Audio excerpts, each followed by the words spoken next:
Au nom du Père et du Fils et du Saint-Esprit. Chers frères et sœurs, nous sommes aujourd'hui 4 février 2024, précisément au 5e dimanche du temps ordinaire année B. Et les textes de ce matin sont d'actualité. Rappelons-les d'abord, nous sommes dans Job 7, versets 1 à 4, puis 6, 7, Psaume 446, 1 Corinthiens 9, Marc 1, verset 29 à 39. Je disais tantôt, ces textes sont d'actualité parce qu'ils nous présentent d'une part la vie, notre quotidien physique, et de l'autre part l'évangile, notre quotidien spirituel. Vous voyez l'équilibre, la vie, le quotidien physique et l'évangile, le quotidien spirituel. C'est une balance, l'équilibre. C'est une balance. Il y a l'équilibre entre la vie, le physique et la spiritualité. Voilà pourquoi il y a un adage qui dit Sala Samila. C'est pour être équilibré dans sa vie.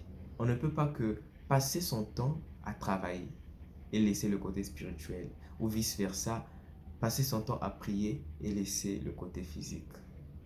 Les textes nous interpellent aujourd'hui.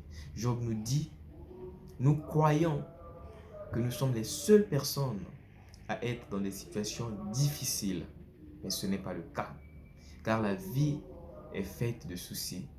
Une vie sans soucis n'est pas digne d'appeler une vie, car on reconnaît un homme qu'on peut appeler homme ou bien chrétien par sa résilience, sa capacité de surmonter les épreuves.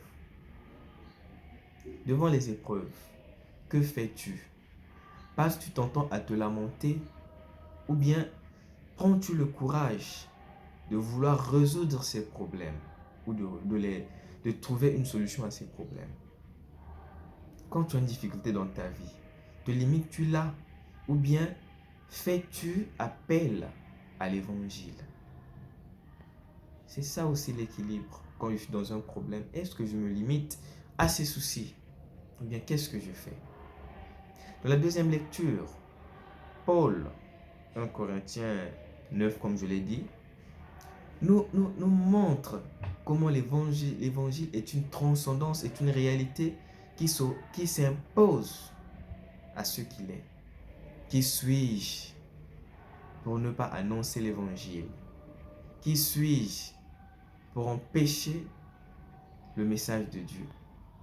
Malheur, malheur, malheur à moi, si je n'annonce pas la parole du Seigneur. Malheur, malheur, malheur, malheur à moi, si je n'annonce la parole du Seigneur.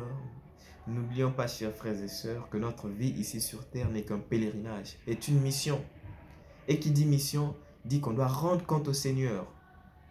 Dieu nous a donné tout. Les réseaux sociaux, les téléphones sophistiqués, les appareils sophistiqués, pour pouvoir véhiculer aussi son message, pour véhiculer l'évangile. Mais que fais-tu de ces moyens que tu as à ta disposition, mon frère, ma soeur? Que fais-tu? Tu fournis des efforts, nous fournissons parfois des efforts pour empêcher la volonté de Dieu, la voix de Dieu, passer par notre voix.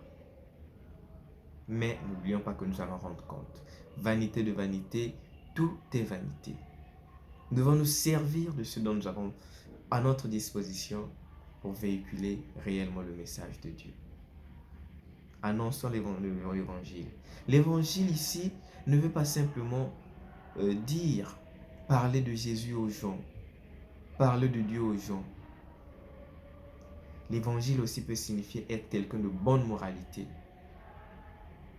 être quelqu'un d'équité, de probité. C'est ça aussi. Parce que dans notre ancien temps, Jésus n'était pas encore. Donc, on peut parler de l'évangile de façon anachronique. Parce que nos grands-parents étaient des gens de bonne morale. Ne fais pas ceci, ne fais pas cela, ne fais pas cela, tu ne voles pas, tu ne fais pas ceci. Voilà, c'est ça aussi l'évangile. Mais aujourd'hui, sur les réseaux sociaux, qu'est-ce que tu fais si ce n'est de faire le Congo-ça? Tu vois un événement à gauche, tu prends, tu mets sur les réseaux sociaux. Pas en vue de d'édifier, pas en vue de construire, mais en vue de détruire. Gare à nous qui faisons ça. Attention. Et nous voyons dans l'évangile, dans Marc 1, verset 29 à 39, un Jésus qui est toujours dans la compassion. Un Jésus qui n'est pas satisfait tant qu'il y a encore un malade, tant qu'il y a encore quelqu'un qui a besoin de lui. Il a guéri la belle-mère de Simon-Pierre, mais il continue de faire ses guérisons. Et ce qui nous interpelle là, c'est ce qu'il dit. Je dois aussi me rendre dans d'autres régions, car eux aussi ont besoin de moi. Ah, toi missionnaire, toi chrétien, toi chrétienne, toi homme de Dieu, quelle que soit la religion, nous sommes tous des hommes de Dieu, nous sommes tous des femmes de Dieu. Qu'est-ce que tu fais? Oh non, je suis pasteur de ma tribu. Je suis prêtre de ma tribu. Je suis évêque de ma tribu. Je suis ceci chrétien de ma tribu. L'évangile est sans frontières. Lui-même, il a dit, allez dans toutes les nations, faites des disciples. Notre conduite aussi est à interpeller. Nous ne pouvons pas copier les instances de nos pays et mettre cela dans notre église. Ça ne va pas marcher. Si dans nos institutions, on fait plus faveur aux gens de la même ethnie, des mêmes ethnies que nous, à l'église, cela ne doit pas être. À l'église, il n'y a pas d'ethnie. À l'église, il n'y a que des enfants de Dieu. Que le Seigneur nous donne cette force, que le Seigneur nous interpelle, qu'il nous rappelle notre devoir de chrétien, qu'il nous rappelle que toute notre vie de chrétien ne sera toujours pas rose.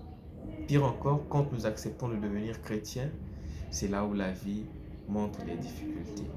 Mais que nous ne nous limitions pas qu'à ces simples difficultés, mais que nous prenions toujours le courage et la force de se relever pour la plus grande gloire de Dieu. Au nom du Père, et du Fils, et du Saint-Esprit. Amen.